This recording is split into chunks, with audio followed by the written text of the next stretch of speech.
오늘은 그들만의 리그라는 제목으로 하나님 말씀을 선포하도록 하겠습니다.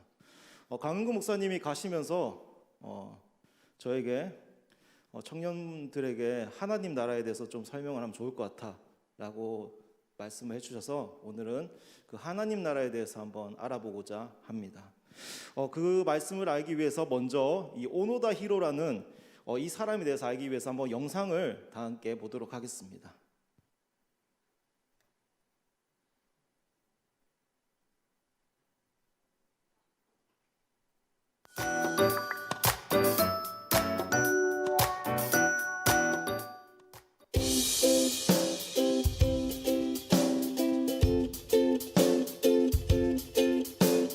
1974년 3월 11일 필리핀의 작은 섬 루방섬에 세계인의 이목이 집중되고 몰려든 인파로 술렁이기 시작합니다.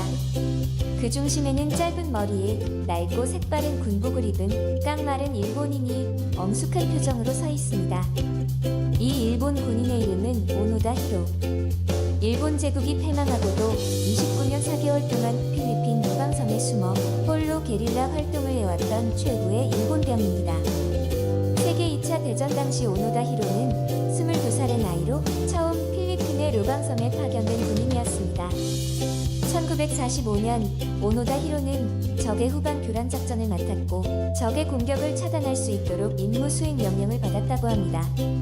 그러면서 결코 적에게 항복하거나 자살하지 말고 지원군이 올 때까지 루방섬을 사수하라는 명령도 받았습니다.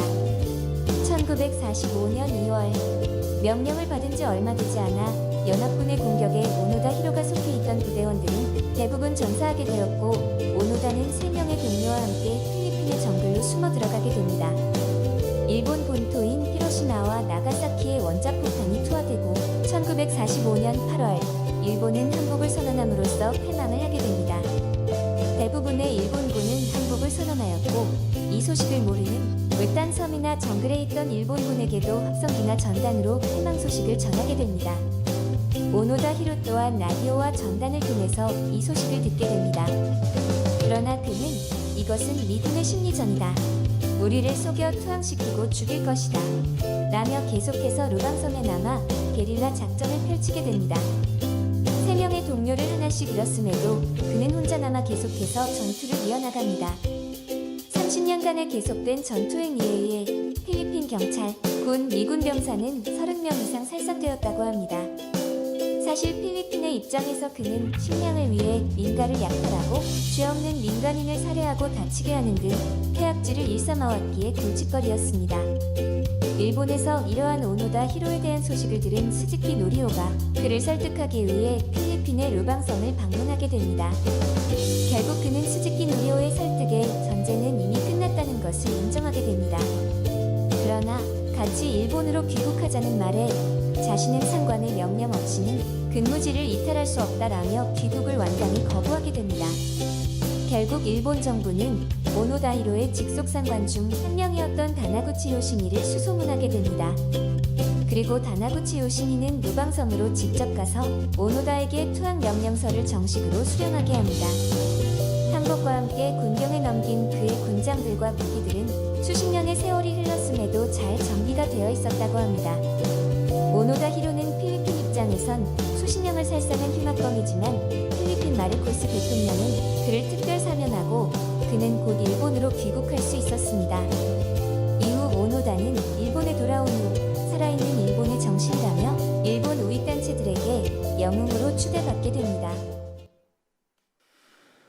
네, 영상 잘 봤습니까? 이게 실제 있었던 일입니다. 오노다 히로. 그러니까 우리 시대에 어떻게 이런 사람이 있을 수 있냐라고 생각이 들 수 있습니다. 그리고 우리가 영상을 통해 알 수 있듯이 이 오노다 히로는 일본 극우 세력들에게는 아마 우상과 같은 존재였을 것입니다. 왜냐하면 제국주의를 위해서 29년 4개월 동안 이 싸움을 해왔으니 말이죠. 그러니까 혼자만의 전쟁을 일본의 제국을 위해서 헌신해 왔다는 것입니다.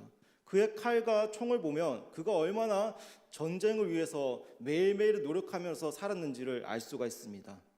하지만 우리의 시각으로 봤을 때, 일본 극우 세력 말고 우리의 시각으로 봤을 때는 이 자는 영웅이 아니라 이 바보처럼 또 미련한 사람처럼 보인다는 것입니다. 왜냐하면 그는 29년 4개월의 인생을 허비했기 때문입니다. 그런데 오늘 이 오노다 히로와 같은 삶을 우리가 어쩌면 살고 있을지도 모른다는 것이죠. 그러니까 어떤 점이 비슷하다는 것입니다. 오늘 그것을 한번 성경 이야기를 통해서 한번 알아가 보도록 하겠습니다. 오늘 성경 이야기는 세례 요한이 잡힌 뒤 예수님이 갈릴리 지역에서 이 하나님의 복음을 선포하는 장면으로 시작되는 것입니다. 14절 말씀을 보면 이렇게 말씀하고 있습니다. 요한이 잡힌 후 예수께서 갈릴리에 오셔서 하나님의 복음을 전파하여, 이렇게 말씀하고 있습니다. 이제 예수님을 통해서 이 하나님 나라의 기쁜 소식이 이제 전파가 된다는 것입니다. 14절 말씀에서 우리가 주의 깊게 바라봐야 될 단어는 이 복음과 전파라는 것입니다. 우리가 읽은 개역개정 성경에서는 하나님의 복음을 전파하여라고 되어 있지만 이 세번역 성경에는 선포라고 되어 있습니다. 전파가 아니라 선포라고 되어 있습니다. 이 선포가 의미상 더 좋아서 바꾸어서 설명을 하도록 하겠습니다. 먼저 복음을 풀어서 설명하면 무엇입니까?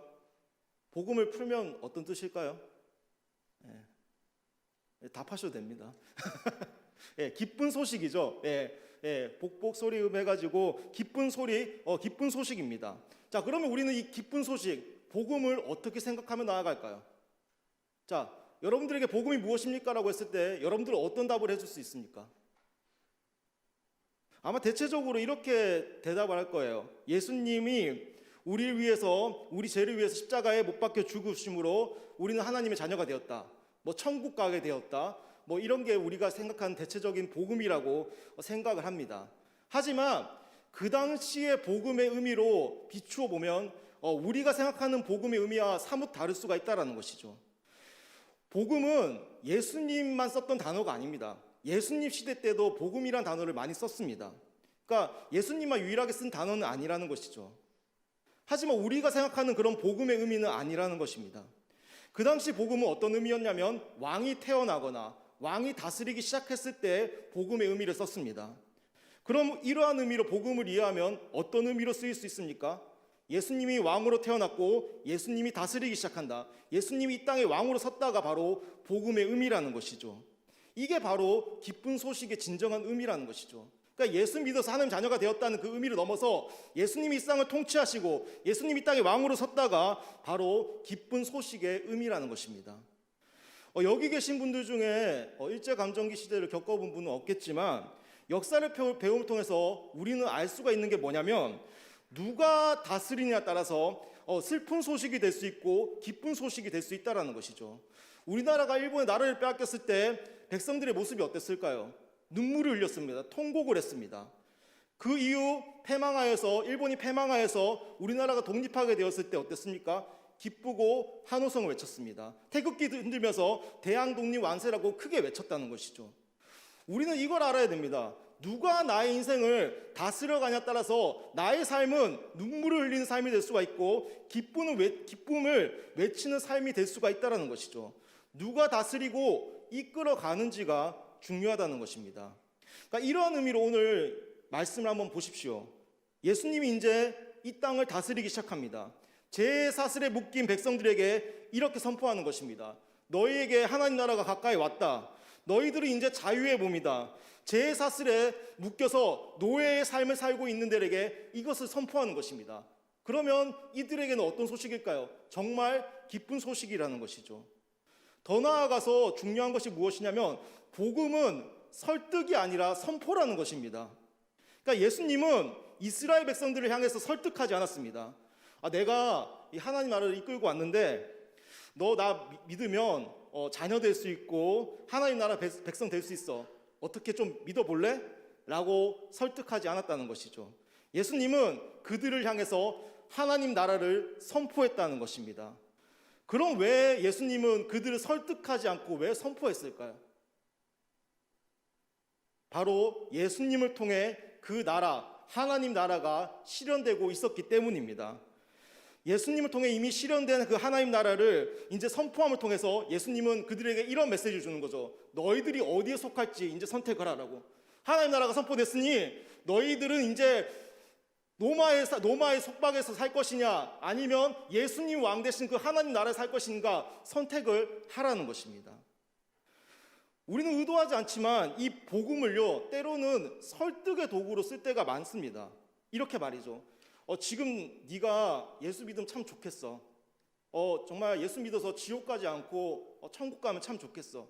예수님 믿어서 천국 가면 좋겠어. 이렇게 얘기를 한다는 것이죠. 그러니까 상대에게 설득하는 말인가 동시에 좋은 충고를 하는 거죠. 예.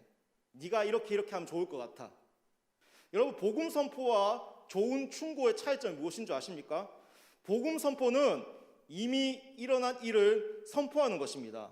좋은 충고는 내가 이루고자 하는 결말을 상대에게 이끌어내는 것이죠. 우리는 이 복음의 언어를 나도 모르게 좋은 충고의 언어로 바꾸어 쓰려고 한다는 것이죠. 죄인의 자녀에서 하나님의 자녀로 이끌어내기 위해서 말이죠. 하지만 중요한 건 무엇이냐면 복음은 설득이 아니라 좋은 충고가 아니라 선포라는 것입니다. 이걸 믿고 안 믿고는 그 사람 책임이라는 것이죠. 우리가 왜 복음 전도가 왜 힘들다고 생각할까요? 여러분들은 복음 전도하기 힘들죠? 이 전도하기 쉽다고 말하는 사람은 거의 없습니다. 왜 힘들까요? 복음 전도하는 게 상대를 설득해야 된다고 생각하기 때문입니다. 그러니까 상대를 설득해야 하는 부담감과 또 이 복음을 전할 때 내가 그에 합당하게 삶을 살아야 된다는 그런 또 그 수준이 있어야 되기 때문에 좀 그렇게 복음 전해야 되는 줄 알면서도 꺼려한다는 것이죠. 솔직히 말하면 복음으로 상대를 설득하기란 어렵습니다. 믿지 않는 사람들에게 복음을 선포해 보십시오. 그 사람들이 복음을 믿는지 안 믿는지. 일단은 우리가 복음을 전하기 전에 뭘 알아야 되냐면요, 그 사람에 대해서 알아야 됩니다. 그 사람의 인생이 어떻게 틀어지고 있는지, 어떤 인생을 살고 있는지를 심도 있게 봐야 됩니다. 복음 전도할 때 이 작업이 필수라는 것이죠. 하지만 중요한 게 뭐냐면 복음은 선포라는 것이죠. 그러니까 우리가 결론적으로 복음을 전할 때는 선포 형식으로 하되 그 전까지는 그 사람의 인생에 대해서, 그 사람의 인생을 어떻게 살고 있는지에 대해서 심도 있게 파악함을 통해서 그 부분을 복음 선포로 건드려줘야 된다는 것입니다. 네가 인생의 진리라고 붙들고 있는 것들이 잘못됐으니 너는 이 진리를 버리고 하나님 나라를 받아들여라. 이렇게 말을 해야지 먹힌다는 것입니다. 그것을 선포했을 때 받아들이고 안 받아들이고는 그 사람의 책임이라는 것이죠. 우리가 이런 생각을 가지고 있으면 우리가 처음부터 복음으로 상대를 설득할 생각을 가지지 않습니다. 우리가 이 복음 전도할 때 자꾸 상대를 설득하려고 하죠. 말로 이렇게 믿으면 좋겠고. 근데 복음 전도할 때 제일 중요한 게 뭐냐면 그 사람 삶에 어떠한 불완전한 요소를 알아야 된다는 것이에요. 그 사람이 어떻게 인생이 어떻게 힘들고 그 사람의 인생에서 어떤 불완전한 요소가 있는지를 알아야지 그걸 건드려줘야지 그 사람이 복음을 받아들인다는 것입니다. 설득으로는 잘 복음을 받아들이지 않는다는 것입니다. 우리가 자꾸 이 복음을 좋은 충고로 생각하기 때문에 자꾸 예수님은 어떻게 논리적으로 전할까? 어떻게 하면 잘 전할 수 있을까라고 방향성에 시작되는 문제점이 있는데 그거보다 더 중요한 것이 뭐냐면 그 사람 자체에 대해서 알고 마지막에 선포 형식으로 그 사람에게 말을 해야 된다는 것입니다. 그것이 바로 그 사람을 변화시키는 길이라는 것이죠. 자, 우리는 지금까지 이제 복음의 의미와 또 선포, 복음이 선포라는 의미에 대해서 들었습니다. 이게 복음은 바로 예수님이 이 땅에 왕으로 등극해 하나님 나라를 선포하는 것, 하나님 나라가 임함을 선포하는 것이 바로 복음이라고 들었습니다. 자, 그러면 지금까지 우리가 말씀을 들으면서 한 가지 의문이 생기는 것이죠. 그러면 그렇게 중요하게 말하던 이 마가복음 시작에서부터 말하던 하나님 나라, 그 하나님 나라에 대해서 계속 말하고 있는데 그 하나님 나라가 정확히 어떤 의미이고 하나님 나라가 왜 중요한지에 대해서 한번 더 알아보도록 하겠습니다. 이걸 알기 위해서는 우리가 구약의 배경을 알아야 됩니다. 제가 이것을 말로 설명하기보다는 그림과 함께 한번 설명하려고 합니다. 이 그림은 이 하나복 DNA 네트워크 대표 목사인 김용구 목사님의 그림을 참고해서 전함을 사전에 밝힙니다. 자, 먼저 첫 번째 그림 보면요, 성경에서 말하는 세대는 두 가지 세대가 있어요. 이 세대와 오는 세대. 이 세대는 현재 우리가 머물고 있는 세대고요, 오는 세대는 구약에서 말하는 시온과 같은 때고 또 요한계시록에서 말하는 새하늘과 새 땅의 때입니다. 그러니까 완전히 죄에서 벗어나서 영원한 생명을 누리는 때가 바로 오는 세대라는 것이죠. 구약 백성들은 하나같이 어떤 세대를 바랐냐면요, 오는 세대를 구하고 바랬습니다. 그러니까 포로 백성들이 죄에서 자유함을 얻어가지고 하나님의 영원한 통치를 누리는, 죽은 자가 부활해서 영원한 생명을 누리는 그 오는 세대를 갈망했다는 것이죠. 요한복음에서는 이 표현을 영생이라고 표현하는 것입니다. 자, 그럼 그때가 언제 온다고 생각했을까요? 바로 주의 날 때 온다고 생각했습니다. 그러니까 주님의 날, 그러니까 메시아가 이 땅에 오실 때 죽은 자가 부활하여서 영원한 생명을 누리는 때가 온다고 생각을 했어요. 그래서 구약 백성들은 하나같이 이 때를 소망하면서 바라며 나아갔습니다. 자, 그 다음 넘겨보도록 하겠습니다. 그런데 갑자기 주의 날이 이 땅에 임한 것입니다. 자, 그 다음 화면 넘겨보면요, 누굴 통해서 말이죠? 바로 예수 그리스도가 이 땅에 옴을 통해서 하나님의 다스림의 역사가 실현된 것입니다. 그러니 예수님이 이 땅에 오셔서 한 일이 무엇입니까? 하나님 나라를 선포하시고 병든 자를 치유하시고 죽은 자를 살리시고 죄에 속박한 백성들에게 자유를 선포했다는 것이죠. 이 모든 형상들이 다 하나님 나라가 임할 때 일어나는 형상 중에 하나라는 것이죠. 자, 그 다음 한번 넘겨볼게요. 자, 그러면 아까 주의 날이 언제 온다고 했어요? 죽은 자가 부활해서 영원한 생명을 누리는 때, 메시아가 올 때가 바로 주의 날이 그때가 온다고 했습니다. 자, 그러면 이 주의 날이 잠시만요, 말이 꼬였는데. 자, 주의 날이 그러면 주의 날의 그 역사를 누가 썼을까요? 바로 예수님이 썼다는 것이죠. 메시아이신 예수님이 바로 그 주님의 날을 이루었다는 것입니다. 메시아이신 예수님이 십자가에 못 박혀 죽고 부활해서 영원한 생명을 누림을 통해서 주님의 날이 임한 것이죠. 아까 주님의 날이 오면 어떤 일이 일어난다고 했죠? 죽은 자가 부활해서 영원한 생명을 누린다고 했습니다. 바로 예수님이 그 증거자가 된 것입니다. 우리가 부활이 왜 중요하냐면요, 바로 하나님 나라가 임했다는 증거가 바로 부활해서 영원한 생명을 누리는 그때가 바로 하나님 나라가 임한 때인데, 바로 예수님이 부활의 첫 열매가 되어서 영원한 생명을 누리고 있기 때문에 바로 그 부활이 중요하다는 것입니다. 그래서 우리 믿는 사람들은 누굴 통해서 오는 세대를 볼 수 있을까요? 바로 예수님을 통해서 볼 수가 있다는 것이죠. 저 끝에 있는 오는 세대를 예수 그리스도를 통해서 우리는 당겨 살 수가 있다는 것이죠. 그래서 우리 그리스도인은 어떤 세대에 속한 사람이냐면 이 세대에 속한 사람이 아니라 오는 세대에 속한 사람들이라는 것입니다. 누굴 통해서 말이죠? 예수님을 통해서 말이죠.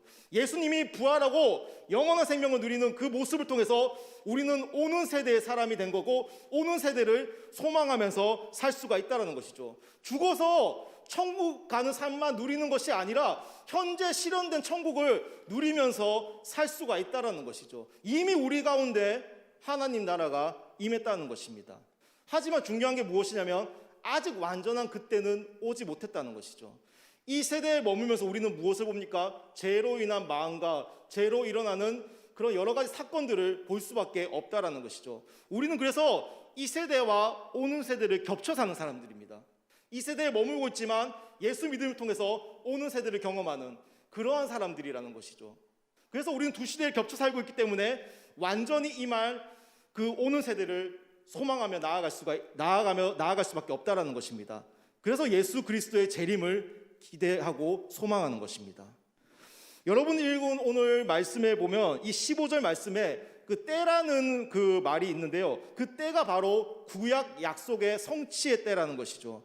메시아가 이 땅에 옴을 통해서 시온의 회복과 이 땅에 회복시킬 때가 바로 예수님이 말한 15절의 때라는 것입니다. 그러니까 예수님은 지금 무엇을 선포하고 있냐면 구약의 말씀의 성취가 바로 자기 자신을 통해서 이루어지고 있다고 선포하고 있는 것입니다. 그러니까 이게 엄청나게 기쁜 소식이라는 것이죠. 예수님이 그 하나님 나라를 선포할 때는 정말 기쁜 소식이고 그들을 놀라게 할 말씀이라는 것이죠. 그래서 복음은 우리 인생을 바꿀 수밖에 없어요. 왜냐하면 실현된 하나님 나라를 우리에게 선포하기 때문에, 완전히 임한 그 하나님 나라를 우리에게 보여주기 때문에 우리 인생이 바뀔 수밖에 없다는 것이죠. 우리가 소속이 바뀌면 우리 인생관이 달라지지 않습니까? 우리가 죄의 소속에서 하나님의 통치의 소속으로 바뀌기 때문에 우리의 인생 자체가 바뀔 수밖에 없다라는 것이죠. 하지만 안타까운 것이 무엇이냐면 그 다음 화면 넘겨볼게요. 우리가 이렇게 살 때가 많다는 것이죠. 뭘까요 이게? 이 세대에 머물면서 그냥 죄와 더불어 살다가 저 끝에 죽어서 가는 천국만 간신히 붙들며 사는 삶입니다. 대체적으로 이렇게 많이들 살아요. 그러니까 이 세대에서 늘 그냥 고민해요. 일주일에 한 번씩 회개하는 것이죠. 하나님 또 죄를 지었습니다. 그래서 주일 예배 때 와서 회개하고 그 다음에 월요일 화요일 좀 제대로 살다가 수요일 날 다시 저 죄와 또 버타다가 금요일쯤 되면 이제 다시 이제 교회가 준비하면서 회개하고 이런 패턴들이 늘 반복되는 삶을 산다는 것이죠. 이 세대에 머물면서 십자가 간간히 붙들다가 죽어서 저 가는 천국만 간신히 붙들며 사는 삶, 이것만 우리가 소망하며 산다는 것이죠. 오는 세대가 이미 임했음에도 그 세대를 바라보지 못하고 살아간다는 것이죠. 여러분, 하나님이 우리를 이러려고 구원하셨습니까? 이 세대의 방식대로 쭉 살다가 나의 영혼 간신히 천국만 붙들고 사는 삶, 그걸 진짜 원할까요? 아니죠. 하나님 우리 그렇게 구원하려면 사실 죽기 직전에 구원하면 돼요, 다. 그러면 정말 우리는 간편하게 살 수 있어요. 죄 짓고 살다가 죽기가 일주일 전에 예수 믿고 천국 가면 되는 것이죠. 그러면 편하잖아요. 근데 왜 예수님은 이렇게 청년 시기에 우리를 불러가지고 이렇게 죄와 고군분투하면서 힘들게 살게 만들까요? 저는 이러한 신앙, 아까 봤던 그 신앙을 텔레포트 신앙이라고 부르고 싶어요. 제가 좀 지어낸 말인데요. 텔레포트 신앙이 무엇이냐면 이 세대에 머물면서 아무것도 하지 않다가 천국으로 바로 건너뛰어 사는 삶을 말하는 거예요. 그러니까 이 세대 가운데 오는 세대를 증언하지 않고 이 세대의 법칙에 맞춰서 근신히 살다가 천국으로 건너뛰는 삶을 말하는 거예요. 다시 말하지만 하나님 우리 이러려고 구원하지 않았습니다. 하나님 이런 삶 원하면 아까 말했듯이 죽기 직전에 구원하면 됩니다. 죄 신음하면서 뭐하러 고생하며 우리를 살게 만들까요? 여러분 기억하십시오. 우리는 오는 세대의 백성이에요. 왕의 통치를 받으며 그 나라의 방식을 따라서 새 시대를 사는 새 나라의 백성이라는 것이죠. 그래서 하나님 나라는 우리가 일방적으로 하나님 통치하신다, 하나님 다스리신다의 의미를 넘어서 하나님 나라는 우리의 존재 자체를 바꾸고 이 세대의 방식을 거슬러서 이 세대 가운데 오는 세대를 드러내는 의미로서 생각을 해야 된다는 것이죠. 우리는 이 땅 가운데서 하나님 나라를 드러내고 하나님 나라로 변화시키기 위해서 이 땅에 오는 세대의 백성으로 부르심을 받았다는 것입니다. 하나님 나라는 이렇게 이해해야 된다는 것이죠. 그냥 막연히 그냥 하나님 통치하신다, 하나님 다스리신다의 의미를 넘어야 되는 것입니다.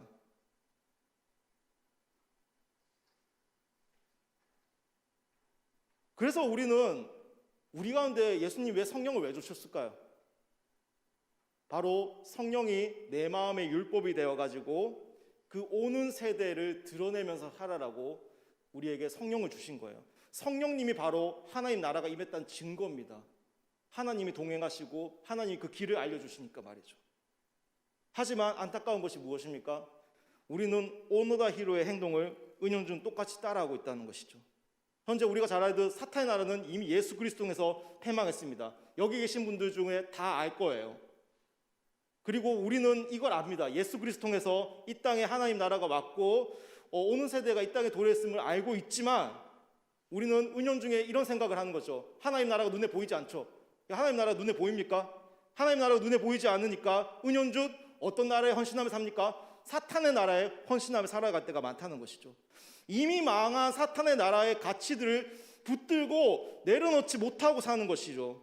오노다 히로에게 일본 망했으니까 이제 그만하고 일본 고국으로 돌아오 소리쳐도 믿지 않았듯이 예수님을 통해서 하나님 나라가 임했고 사탄의 나라가 패망했다고 외쳐도 내 눈에 하나님 나라가 보이지 않으니까 눈에 보이는 사탄의 나라의 가치들을 더 붙들고 사는 것이에요. 그러니까 이 세대에 속해서 혼자만의 전쟁을 하면서 살아간다는 것이죠. 그럼 우리가 현재 혼자 하고 있는 전쟁이 무엇일까요? 내가 좀 더 있어 보이기 위한 전쟁, 나를 또 풍족하기 위한 나만의 전쟁, 또 권력과 힘을 통해서 높은 위치로 올라가기 위한 전쟁.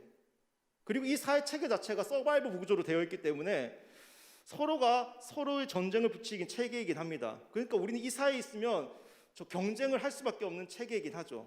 그래서 우리는 이 사회 체계 속에서 전쟁을 통해서 뭔가의 승리를 누리고 기쁨을 누리려고 하죠. 뭔가 이루면 기쁘고, 뭔가 승리를 이루면, 뭔가 남들보다 잘 나가면 뭔가 자기가 뛰어난 걸로 생각하죠.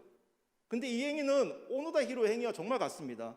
영상에서 봤듯이 오노다 히로는 자신만의 전쟁을 하면서 필리핀 숲의 무고한 시민들을 죽였습니다. 그 사람 죽이면서 어떤 생각을 했을까요? 자신은 정말 전쟁을 잘하고 있다라고 생각을 했을 것입니다. 하지만 우리 시각으로 봤을 때 어떻습니까?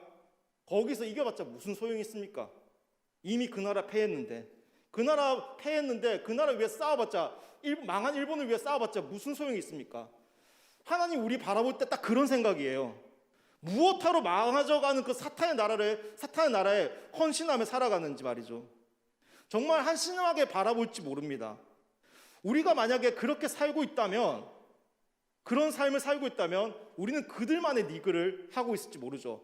그들만의 리그가 어떤 뜻입니까? 주로 어떤 단체나 대회 같은 것을 비하하는 강용어구로 인기가 없거나 수준이 낮은 단체나 대회 리그 등을 무시할 때 많이 쓰이고, 또 세상에 동떨어진 채 자기만의 세계에서 서로 감독을발하며 선민의식을 가지고 어느 특정 그룹들을 비꼴 때 쓰는 것이죠. 지들끼리 싸우고 뭔가 아류 그룹들의 그런 스포츠의 그런 경기들을 그들만의 리그라고 표현을 하는 것이죠. 사탄의 나라에 속해서 그 나라에서 주는 유익들을 놓고 싸우는 모습들이 딱 그들만의 리그라는 것이죠. 제3자가 딱 봤을 때는 정말 쓸데없는 싸움을 하고 있는 것이죠. 그래서 우리는 한번 생각해 봐야 됩니다. 우리 자신을 한번 생각해 봐야 된다는 것이죠. 나는 이미 이만 하나님 나라가 임했음에도 이 세대에 속해서 그들만의 리그를 하고 있지 않는지 말이죠. 만약에 내가 이러한 일을 하고 있다면, 그들만의 리그를 하고 있다면, 이 세대에 속해서 그들만의 리그를 하고 있다면 어떻게 해야 될까요? 바로 회개해야 된다는 것이죠. 잘못된 길을 벗어나서 길을 깨닫고 하나님의 다스림의 세계로 들어가야 된다는 것이죠. 마가복음 1장 15절 보면 이렇게 말하고 있어요. 회개하고 복음을 믿으라.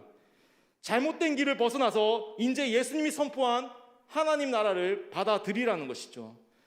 여러분, 우리가 이 소속을 전환하기 위해서는 내가 아는 것도 중요하지만 더 중요한 것은 깨닫고 돌이키는 것입니다. 사람은 아는 것으로 바뀌지 않아요. 스스로 잘못을 깨닫고 그 길을 돌이켜야지 바뀌는 것입니다. 오노다 히로의 삶을 보십시오. 어찌 보면 그곳에 벗어날 진리가 선포됐다는 것이죠. 그 말만 잘 듣고 깨달았으면 고국으로 빨리 돌아갈 수 있었는데 오노다 히로는 그 말을 믿지 않았습니다. 그들이 나를 함정에 빠뜨리려는 술수로 생각했다는 것이죠. 심지어 여기 영상은 잘 안 나오지만 가족도 와가지고 집에 오라고 소리쳐도 가족을 인질 삼아서 해유하려는 수작이라고 생각해서 가족의 간절한 부르짖음에도 응답하지 않았습니다. 나중에 자기 상관이 와서 직접 복귀하라고 하니까 그때 돌이키고 29년 4개월의 인생을 낭비한 것입니다. 여러분, 사람이 자신이 옳다고 생각하는 그 신념에 가득 차 있으면요, 아무리 주위에서 올바른 소리 해도 들리지 않습니다. 어떤 사실은 알 수 있어도 그 신념으로 인해 생긴 확고함은 자기의 길을 절대 바꾸지 않는다는 것이죠. 이러한 모습이 우리 삶에도 있다는 것이죠. 우리가 하나님께 헌신하며 나아가지만 내가 그 바꾸지 못하는 그 한 부분은 결코 바꾸지 못하는 그 부분들이 있다는 것입니다. 그러니까 우리는 각자 살아온 인생의 길인 만큼 내가 확고히 붙드는 어떤 인생관이 있습니다. 그것이 나의 인생의 신념이라고 표현할 수 있겠죠. 나의 신념을 붙들고 사는 것은 나쁜 것이 아닙니다. 하지만 그릇된 신념을 붙들고 사는 것은 나의 신앙을 왜곡하게 만들고 그들만의 리드에 소속되어서 서로 간의 전쟁을 하는 도구로 쓰입니다.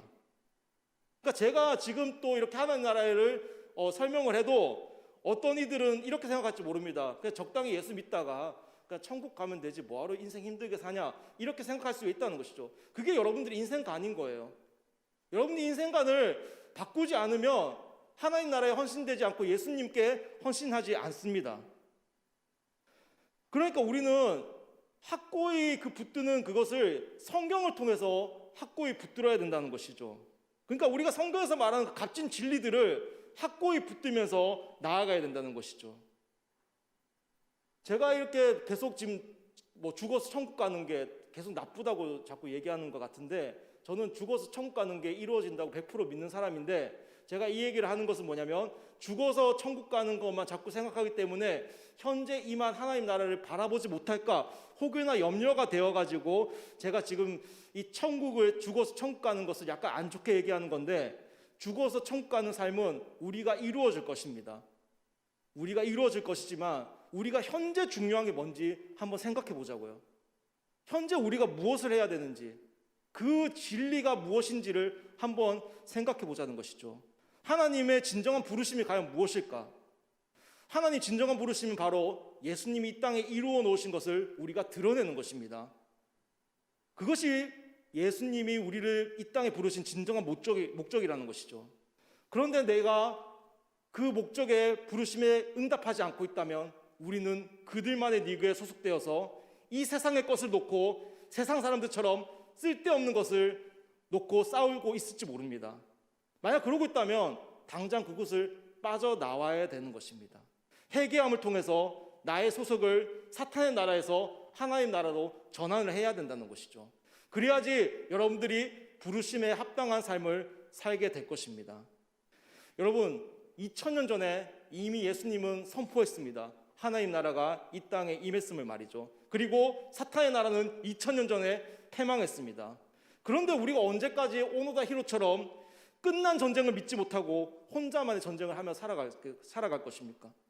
자기 신념을 버리지 못하고 이 세대에 헌신하며 살아갈 것입니까?